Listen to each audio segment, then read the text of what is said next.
Nggak jelas.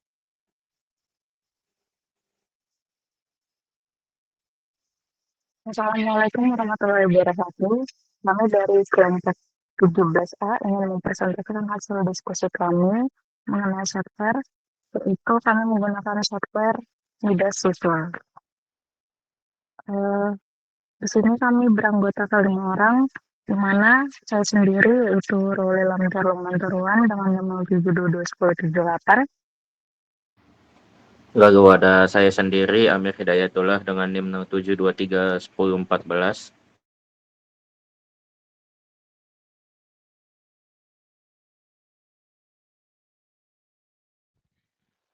Lalu ada saya, Eriko Wahyu Saputra dengan NIM 07231032. Perkenalkan, saya Intan Adelia Mangando dengan NIM 07231043.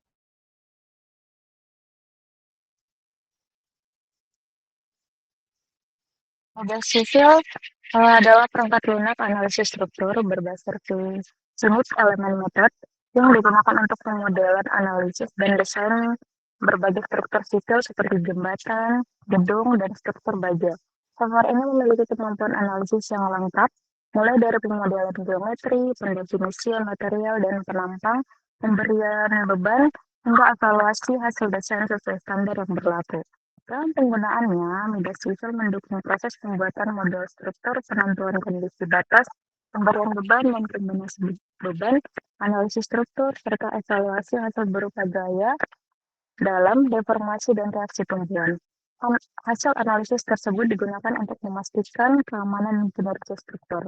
Selain itu, Midas Siswa juga menyediakan analisis lanjutan seperti construction state analysis, moving load analysis, response spectrum analysis, dan time history analysis, sehingga cocok untuk perencanaan struktur yang kompleks dan membutuhkan tingkat ketelitian yang tinggi.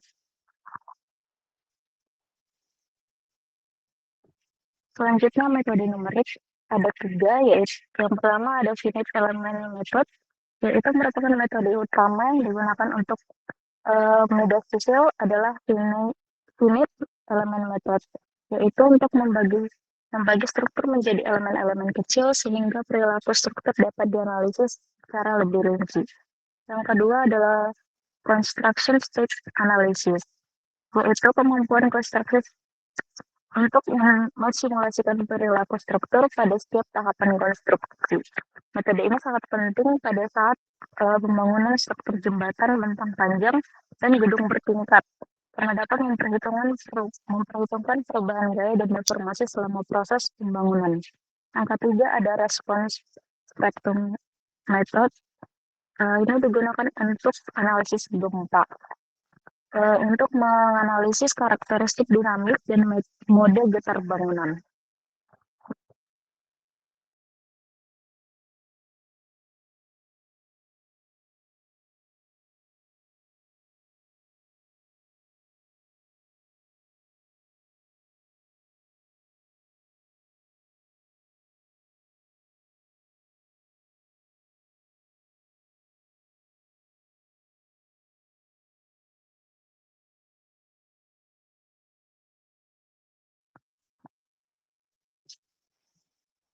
Selanjutnya ada kelebihan Midas Siswa. Yang pertama ada analisis jembatan yang sangat lengkap. Midas Siswa itu memiliki fitur khusus untuk analisis dan desain jembatan, termasuk mapping load, struktur tegang, dan konstruksi state analysis. Yang kedua, untuk analis dinamik yang komprehensif. Midas Siswa mendukung respons spektrum analisis dan time history analysis untuk mengevaluasi respons struktur terhadap gempa dan beban dinamis lainnya. Yang ketiga, ada pemodelan struktur yang fleksibel. Software ini dapat memodelkan berbagai jenis struktur, mulai dari jembatan hingga gedung bertingkat. Yang keempat, ada hasil analisis yang lengkap. Midas Siswa menghasilkan informasi penting seperti gaya dalam, deformasi, perpindahan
Baik, selanjutnya yang kelima, membuat grid struktur.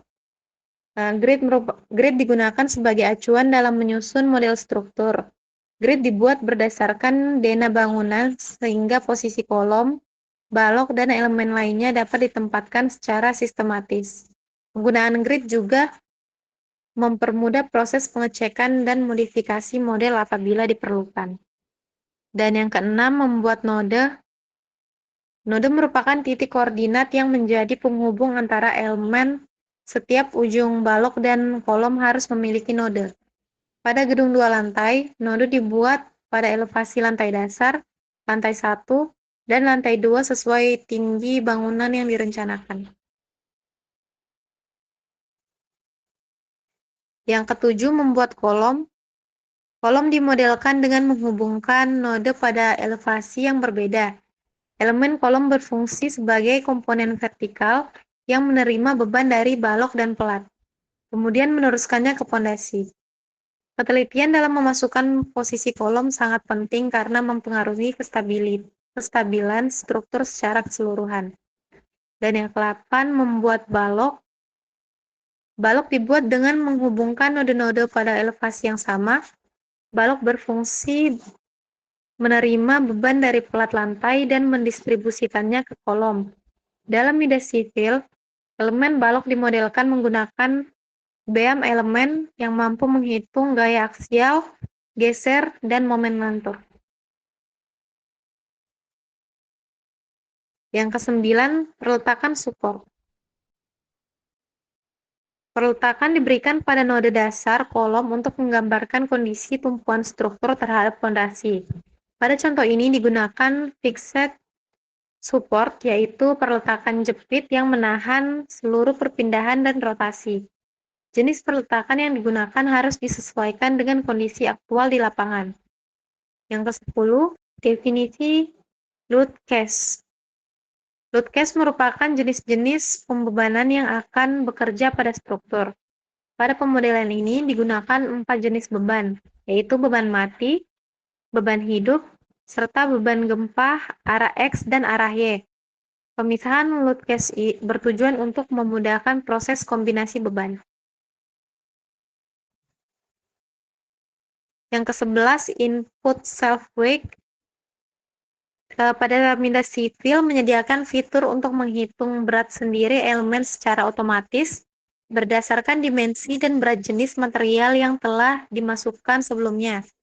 Berat sendiri ini termasuk ke dalam kategori beban mati dan menjadi salah satu komponen utama dalam analisis struktur. Yang ke-12, input beban mati. Selain berat sendiri struktur, terdapat beban mati tambahan seperti finishing lantai, plafon, instalasi mekanikal dan elektrikal, serta dinding pasangan bata. Beban-beban tersebut dimasukkan sesuai ketentuan SNI 1727/2020 agar kondisi struktur yang dianalisis mendekati kondisi sebenarnya. Baik, selanjutnya di sini yang ke-13 itu ada input beban hidup atau floor load. Beban hidup merupakan beban yang berasal dari aktivitas penghuni, perabot, maupun peralatan yang dapat berpindah-pindah. Nilai beban hidup ditentukan berdasarkan fungsi bangunan. Untuk bangunan perkantoran digunakan beban hidup sebesar 2,4 kN per meter kuadrat sesuai ketentuan SNI. Selanjutnya, yang ke-14 di sini adalah analisis gempa atau respons spektrum. Beban gempa dimodelkan menggunakan metode respons spektrum analisis. Parameter spektrum respon diperoleh dari data kegempaan berdasarkan lokasi bangunan. Analisis gempa dilakukan untuk mengetahui respon struktur akibat gaya gempa yang mungkin terjadi selama umur layanan bangunan. Selanjutnya di sini yang ke-15, kombinasi pembebanan. Kombinasi pembebanan diperlukan untuk mendapatkan kondisi struktur yang paling kritis. Kombinasi ini menggabungkan berbagai jenis beban dengan faktor tertentu sesuai ketentuan SNI 2847/2019. Hasil kombinasi inilah yang digunakan dalam proses desain elemen struktur. Selanjutnya di sini ada menjalankan analisis. Setelah seluruh data pemodelan selesai dimasukkan, proses analisis dapat dilanjutkan melalui menu Perform Analysis. Mida Civil akan menghitung gaya dalam, perpindahan, serta respons struktur akibat berbagai kombinasi pembebanan yang telah ditentukan.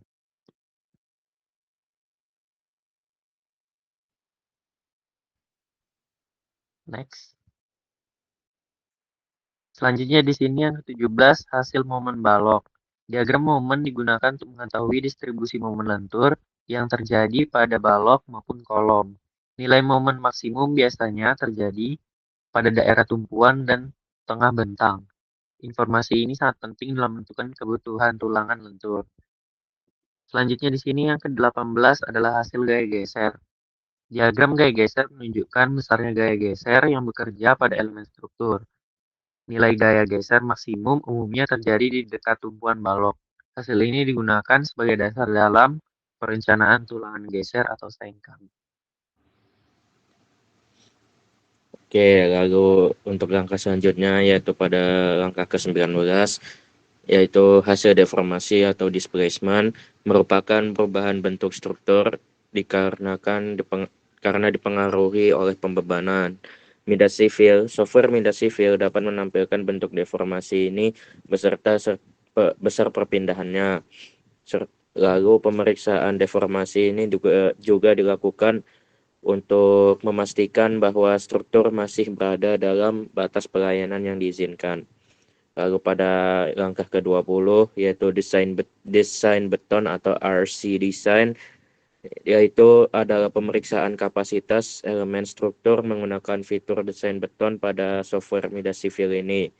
Program akan mengevaluasi apakah dimensi dan tulangan yang digunakan telah memenuhi persyaratan kekuatan berdasarkan SNI 2847 tahun 2019 tersebut.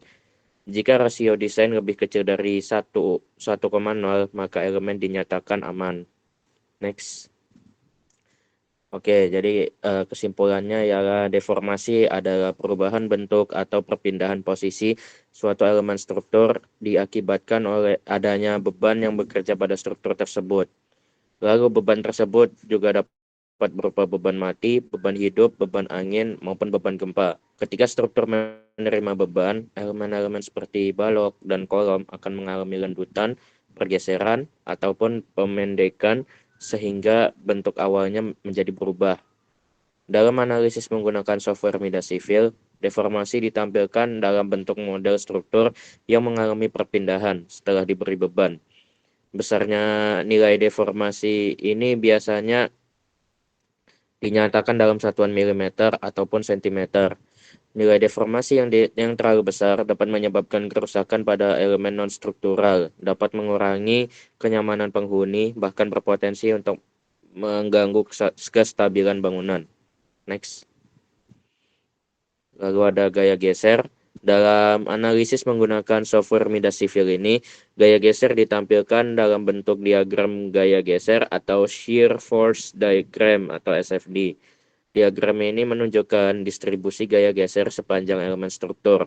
Nilai gaya geser terbesar umumnya terjadi di dekat tumpuan balok dan akan berkurang menuju tengah bentang. Pemeriksaan gaya geser sangat penting karena berkaitan dengan desain tulangan geser ataupun sengkang pada balok. Jika gaya geser yang terjadi lebih besar dari kapasitas elemen, maka balok dapat mengalami keruntuhan geser yang biasanya terjadi secara tiba-tiba dan berbahaya, dan lebih berbahaya lagi dibanding keruntuhan lentur. Next. Jadi kesimpulannya ialah berdasarkan pembahasan yang telah dilakukan, software Mida Civil ini merupakan software analisis dan desain struktur yang mampu untuk membantu proses perencanaan berbagai jenis struktur sipil secara efektif dan akurat. Dengan menggunakan metode Finite Element Method atau FEM, software ini dapat menganalisis perilaku struktur secara rinci mulai dari permodelan geometri, pendefinisian material dan penampang, pemberian beban, hingga evaluasi hasil analisis.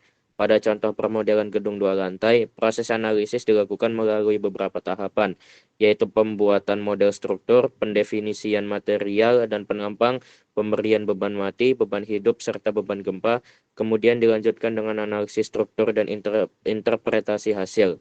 Adapun hasil analisis berupa diagram momen, gaya geser, deformasi, dan pemeriksaan kapasitas elemen struktur dapat memberikan informasi penting untuk memastikan keamanan dan kinerja bangunan sesuai standar yang berlaku. Dengan berbagai fitur yang dimilikinya, software Midas Sivil ini menjadi salah satu software yang sangat bermanfaat dalam dunia teknik sipil.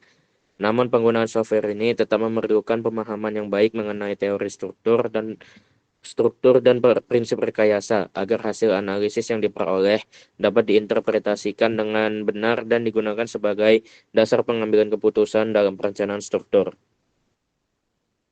Oke, mungkin itu saja dari kelompok kami kelompok 17 kelas A.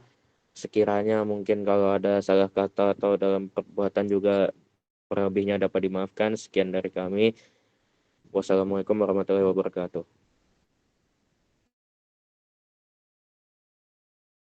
Oke, sudah Oke, selesai. cut. Terima kasih teman-teman.